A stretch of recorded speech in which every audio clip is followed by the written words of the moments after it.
साथियों, जो धर्म में आप धर्म के प्रति आस्था है वह तार्किक होना चाहिए, लॉजिकल होना चाहिए और वैज्ञानिक होना चाहिए। और वैज्ञानिक होगा तो धर्म पीछे पड़ जाएगा और विज्ञान आगे चला जाएगा।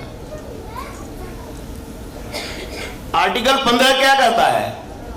राज्य केवल धर्म, नस्ल, जाति, लिंग या जन्म स्थल के आधार पर नागरिकों से भेदभाव नहीं करेगा।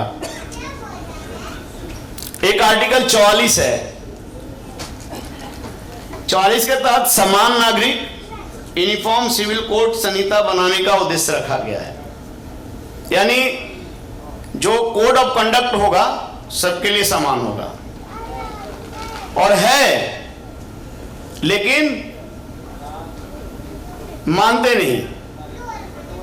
इसलिए ना बाबा साहब ने कहा था कि संविधान तो हम आज दे रहे हैं आपको, लेकिन इस संविधान को चलाने वाले लोग जब अच्छे होंगे तो संविधान अच्छा होगा, और चलाने वाले लोग बेईमान होंगे तो संविधान भी। आर्टिकल 29 बहुत बढ़िया आर्टिकल है, 29 का 2।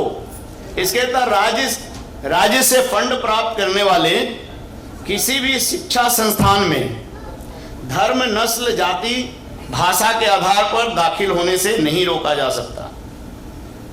यदि किसी भी शिक्षण संस्थान को अगर गवर्नमेंट का एड मिलता है और गवर्नमेंट के द्वारा चलता है, सरकारी स्कूल गवर्नमेंट से चलती है, कॉलेज गवर्नमेंट के फंड से अगर चलती है, और अल्पसंख्यक कॉलेज भी हैं बहुत सारी जो गवर्नमेंट के फंड से चलती है, तो वहां पर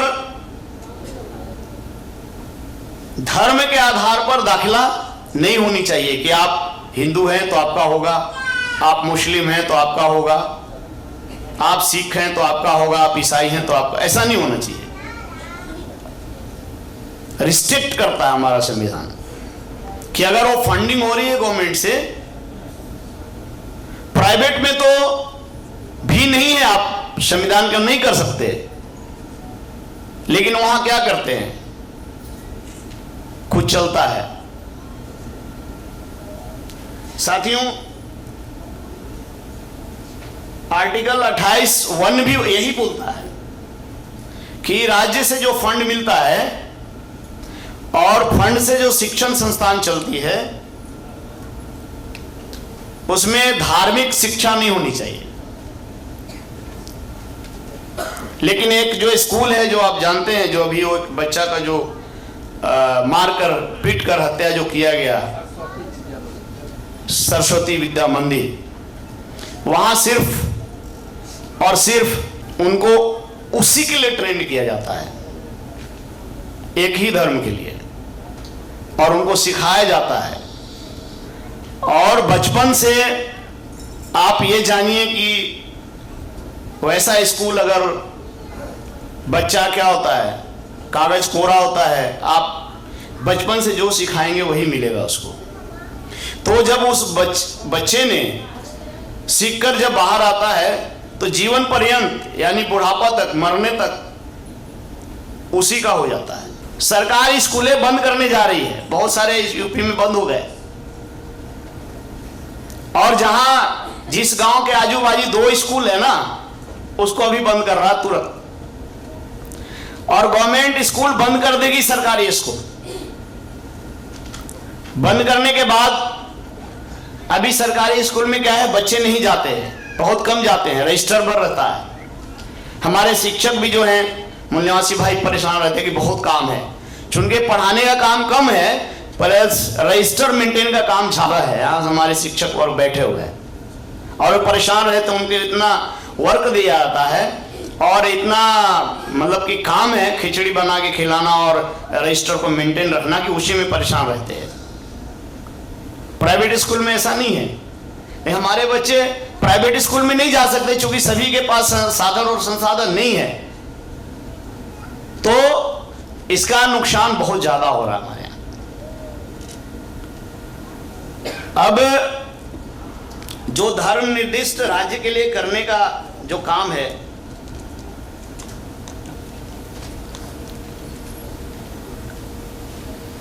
धर्म निरपेक्षता का वास्तविक स्वरूप क्या है?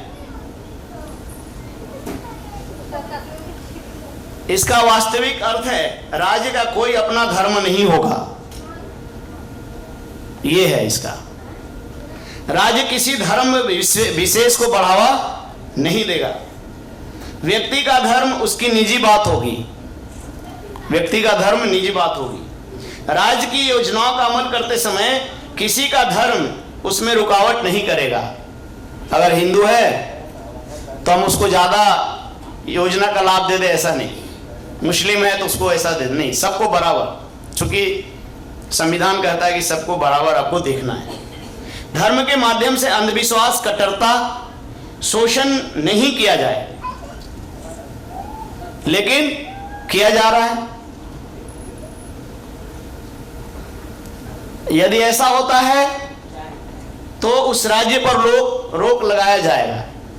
कौन लगाएगा रोक? ये सारा चीज कानून से हम लोग चाहेंगे कि कानून कर दे, ऐसा नहीं होगा साथियों। ये सारा चीज हम लोगों की जागरूकता से होगी। हमारा समाज जब जागरूक होगा तो अपने आप हम संविधान की बात मानेंगे, उनकी बात नहीं मानेंगे।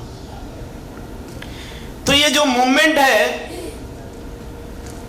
इस मूवमेंट को समझने के लिए हम यहां बैठे हुए हैं। बामसेफ का जो मूवमेंट है कि BS4 के माध्यम से हम पूरे देश में जागरूकता फैलाएं,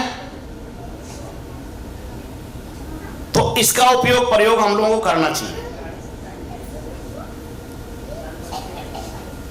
धर्म ही एक राजनीति है। धर्म ही एक राजनीति है एक्चुअली अपने आप में। मोहन भागवत कहते भी हैं कि हिंदू धर्म जो है वो धर्म नहीं है, अपने खुद बोलते हैं, लेकिन जो फॉलोअर है ना वो नहीं मानते इसको, बोलते हैं हिंदू धर्म ही हिंदू धर्म है। मानने वाले लोग जो हैं, ठीक है, हम किसी धर्म के विरुद्ध नहीं बोल रहे, लेकिन हमको समझाना है तो हम नाम तो लेंगे ही, हमको तो लेना पड़ेगा, क्योंकि देश उसी दिशा में आगे बढ़ रही है।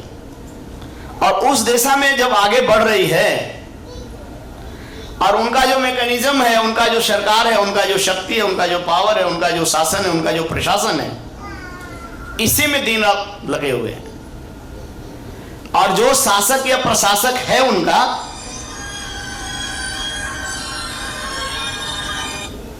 वे नहीं करते हैं ना तो उनको चार्जशीट तक मिलता है, सस्पेंड कर दिया जाता है।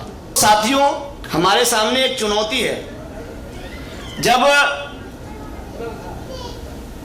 मंडल आया था तो कमंडल का यात्रा सोमनाथ से शुरू हुआ